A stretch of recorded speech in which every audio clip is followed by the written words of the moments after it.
Today's pickup buyers are more cost-conscious than ever. In 1981, they want a truck that offers economical operation without sacrificing the value features that make owning a pickup so practical and pleasurable. When it comes to the total package, the new 1981 Chevy pickup represents an important step ahead of its nearest sales competitor, with many value advantages. Let's compare the Chevy against the Ford pickup and make Chevrolet's value advantages visible. Advantages that make the Chevy pickup a better buy. Having been redesigned last year, the Ford pickup remains relatively unchanged for '81.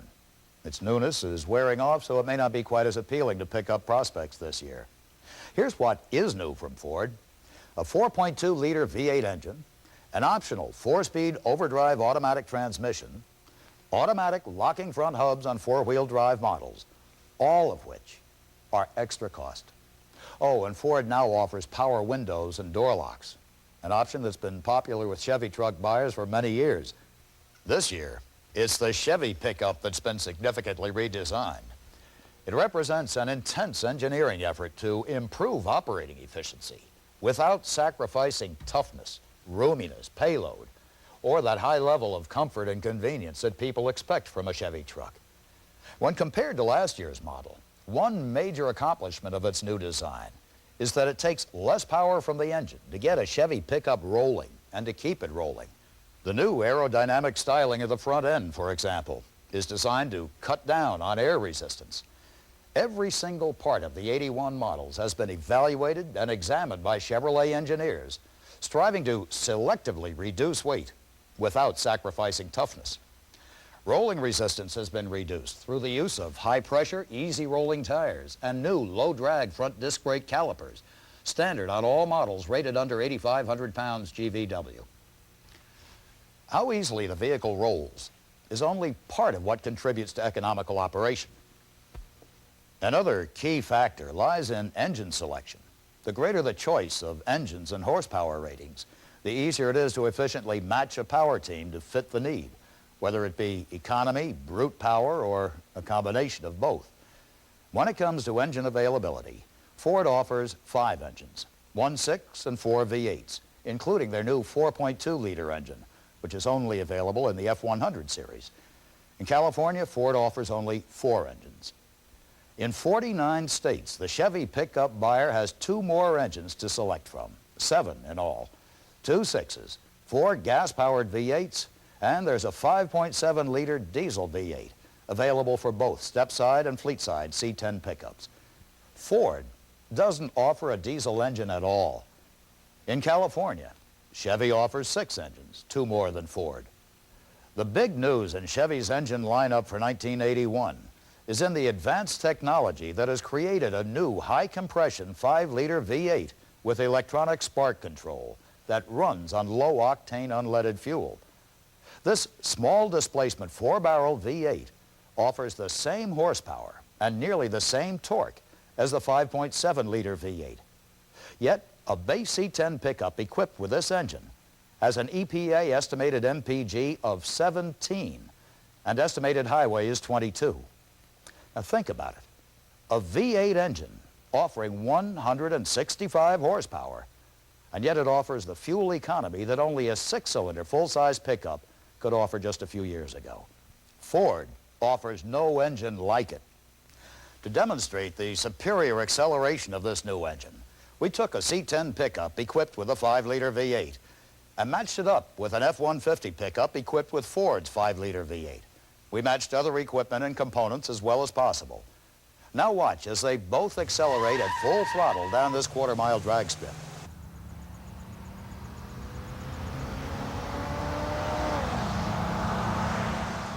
As you can see, this Chevy pickup wins out handily.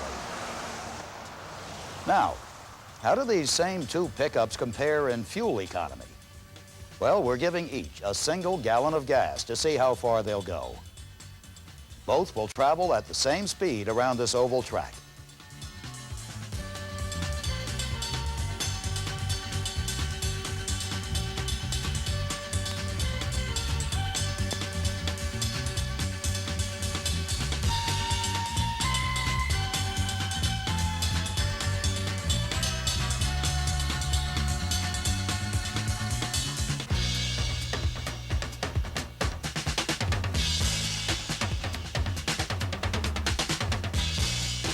After 59 laps, the Ford is out of gas while the Chevy keeps rolling along.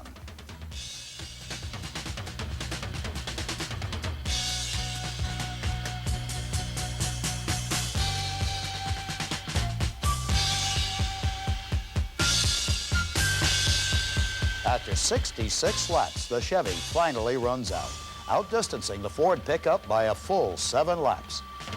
With better acceleration and better fuel economy, the Chevy pickup in this demonstration offers more value than this Ford F-150.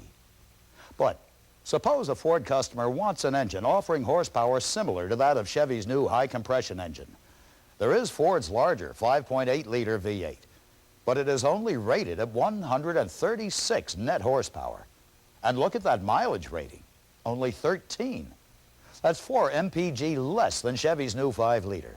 And yet the Chevy offers 29 more horsepower. Even Ford's 6.6-liter V8 doesn't match the horsepower output of Chevy's new V8 engine. And if a Ford customer wants to better it in fuel economy, he'll have to opt for a 6-cylinder engine. The point to remember, a Ford buyer must choose between the 4.9-liter 6 or the 5.8-liter V8 if he wants to match either the fuel economy or the horsepower offered by Chevy's new 5-liter V8 with electronic spark control. Now, what about those who seek the best fuel economy in a full-size pickup? Well, Chevrolet's response is the Special Economy Truck.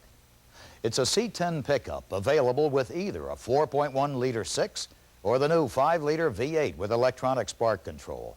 Both models are equipped with a 4-speed manual overdrive transmission and special equipment to enhance efficiency. The 6-cylinder version has an EPA estimate of 21 miles per gallon. Estimated highway is 30 mpg. And that's unbeatable by any Ford full-size pickup. The V8-equipped Special Economy truck has an estimated mpg of 20. Think about it. The first full-size gasoline-powered V8 pickup that breaks the 20 estimated mpg mark. That's a better estimated mpg than any Ford V8 pickup can offer. But there's more to Chevy's efficiency story. I mentioned earlier that Ford is offering a new 4-speed overdrive automatic transmission. Yes, for certain applications it can help provide good fuel economy. But there's a catch. It's priced $162.50 more than the Ford 3-speed automatic. And it's only available with their 5-liter V8 engine. Once more, it's really not designed for heavy towing. What does Chevy offer in return? Well, if you order an optional 3-speed automatic with any Chevy pickup rated at 8,500 pounds GVW and under, it will come standard with a torque converter clutch. It helps prevent fuel-wasting slippage in the driveline by providing a direct mechanical link with the engine at normal road speeds, which in turn allows the engine to operate at reduced RPM. In other words, it provides benefits similar to those of an automatic overdrive transmission at substantially less initial expense. And if the Chevy is properly equipped, it can be used for heavy towing. Now, these are just a few of the reasons why the Chevy pickup is an important step ahead of Ford when it comes to economical operation in '81. But today's buyer wants more than economical operation. Built-in value for the dollar is also important. The foundation of the Chevy pickup is a ladder-type frame built for strength and rigidity. The Ford pickup frame is also a ladder-type configuration, but there's a new option for the Ford F-150 4x4 in '81, a snowplow preparation package that includes special frame liners to strengthen the F-150 frame. The Chevy's frame, on the other hand, is road-ready for snowplow applications. When you compare Chevy's massive girder beam independent front suspension with Ford's twin I-beam suspension, you'll find a distinct difference in the serviceability between the two. Basically, there are 3 ways to adjust a suspension for proper alignment. The toe-in adjustment aligns the wheels so that they're parallel with each other, and both the Chevy and the Ford have provisions for toe-in adjustments. Camber adjustment gives the wheels the proper vertical angle, and both Chevy and Ford suspensions provide camber alignment provisions. The third important alignment is the caster, or the backward or forward tilt of the steering axis that tends to set steering in a straight direction by placing the weight of the vehicle either ahead of or behind the area of tire-to-road contact. The caster setting of Chevy's suspension can be easily and precisely adjusted. The caster angle on Ford's twin I-beam suspension is not adjustable. You'll find a key difference in component design when you compare the anti-spin differentials available for the Chevy and Ford pickups, popular options for those seeking good traction on ice or in sand, mud, or snow. Ford's optional differential is called traction lock, and it employs a multiple disc clutch to control the differential action. Chevrolet's locking differential uses mechanical gearing instead of a clutch to provide differential action. A complete lockup of the rear axle shafts is made when either wheel slips in forward or in reverse. Now, let's compare how well these two different types of differentials perform on a slippery, steep grade. The path for the right wheels is made of a metal sheet coated with glycol. First, the Ford attempts to climb the grade. Notice how the driving wheel on the slippery surface spins ineffectively. The left wheel, with the most traction, should take over and move the track. But because of the steepness of the grade, the traction lock differential is not effective. And now, the Chevy. The right rear wheel starts to spin, so the opposite wheel locks up mechanically. And unlike the Ford, the Chevy moves right on up the hill with little difficulty at all. And pickup prospects should really appreciate the built-in value of Chevy's optional locking differential. And they'll also appreciate the extent to which Chevrolet engineers have gone to protect a Chevy pickup from corrosion. A clear urethane shield has been added here to the Chevy pickup this year to help prevent minor stone chipping of the paint. And you won't find that on Ford. Chevy's tailgate design has improved this year too to help fight rust. Notice how the steel ends have hem seams which help keep water and moisture from entering inside the tailgate. Let's see how that compares with Ford's tailgate. Notice that the inside seams are just spot welded, leaving openings where water can sneak in. And while we're talking about the business end of this pickup, let's compare payload capacities. When comparing maximum gross payload capacities, series against series, Chevy pickups offer some key advantages. In the half-ton class, the maximum gross payload of a C10 pickup has up to a 934-pound advantage over the Ford F100, up to 29 pounds more than the Ford F150. In the 3/4-ton class, maximum gross payloads are nearly equal. Ford's F350 has a maximum payload advantage in the 1-ton series, but it's interesting to note that if a customer wants a 1-ton Ford pickup, he can only get one with dual rear wheels. In fact, compare the base Ford F350 to Chevy's base 1-ton C30, which has single rear wheels. The Chevy offers 300 pounds more payload, and it's priced more than $1,000 less. Now, compare 4-wheel drive pickups equipped for maximum gross payload. The Ford F-150 has a 33-pound advantage in the half-ton series, but the 3/4-ton Chevy K20 beats out the Ford F-250 by an impressive 283 pounds.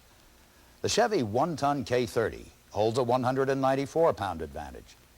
And try to get a Ford 6-wheeler in a 4-wheel drive pickup. You can't.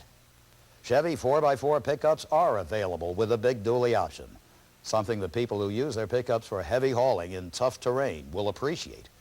They'll also appreciate Chevy's new part-time 4-wheel drive system for K10 and 20 series models that features automatic locking front hubs and a new lightweight transfer case.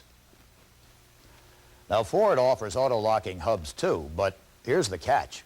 They're an extra cost option. They're standard on all Chevy K10 and K20 4x4s. And the difference in the transfer cases? Chevy's version has synchronized gearing that allows the driver to shift into 4-high without stopping at speeds up to 25 miles per hour. In the Ford, the driver must first stop the vehicle, then shift into 4-wheel drive. Now, let's look inside the cab. More of the Chevrolet edge in standard value. This new full foam seat is standard for '81. It features a folding seat back with a convenient inertia latch. It makes it quick and easy to use the storage space behind the seat. Folding seat back is not available on the base trim Ford.